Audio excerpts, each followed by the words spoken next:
around rape came into effect in December 2007, and all sexual crimes are included under one law.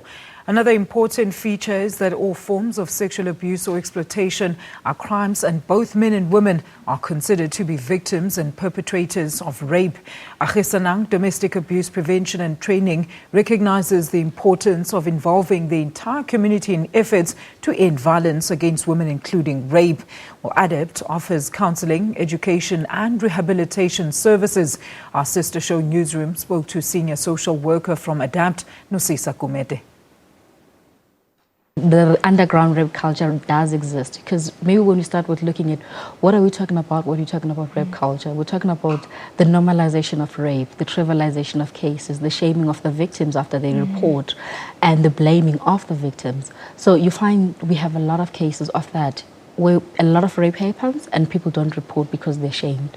When I look at the statistics, they're not really very strong because most people do not come for help. So the statistics, when we look at maybe on a month, you find you have 10 cases of rape. But some of them are not new cases. They're people who have been raped before, and maybe 5 years later they feel, I cannot cope, I need to get help.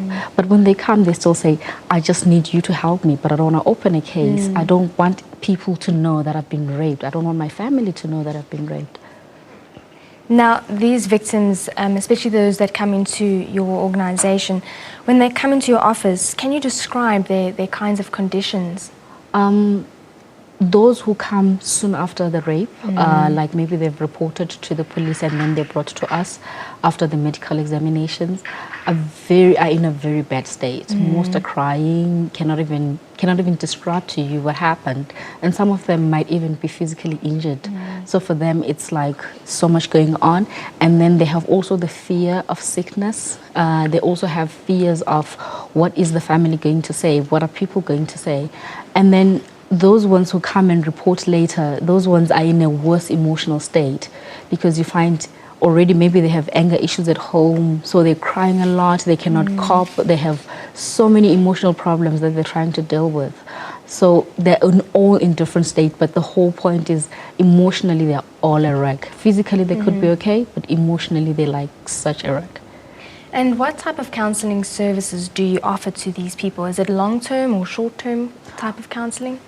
We have all types of counselling. So for rape victims, the processes they go, usually when they go to the police, then they're made to go to the medical legal, where they get medical attention, where they get post-exposure prophylaxis, which is medication to prevent HIV and other STIs. And then when they come to us, those ones we first have to contain, because at that particular moment they're not okay, because they're still going through so much.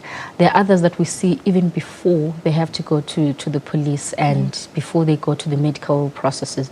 So for those ones, we explain what they go through. We have prepared them, because it is such a traumatic thing, even after you've been raped, because for you to be asked by 4 or 5 people in different places what happened, and we prepare them that maybe the police might not be as victim friendly.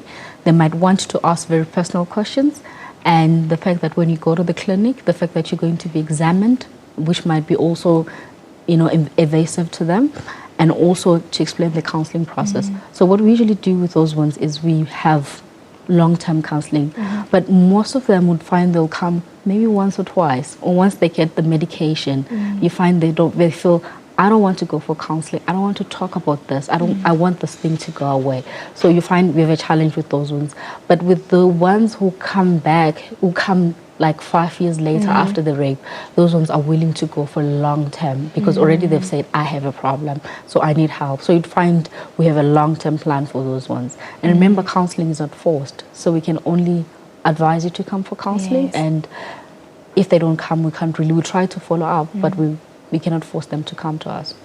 And now there are a lot of stigmas around reporting a rape case. A lot of people are very ashamed, and a lot of focus is also put on women and the rape of women. But do you have a lot of men that also come to your counselling services? We don't have a lot of men.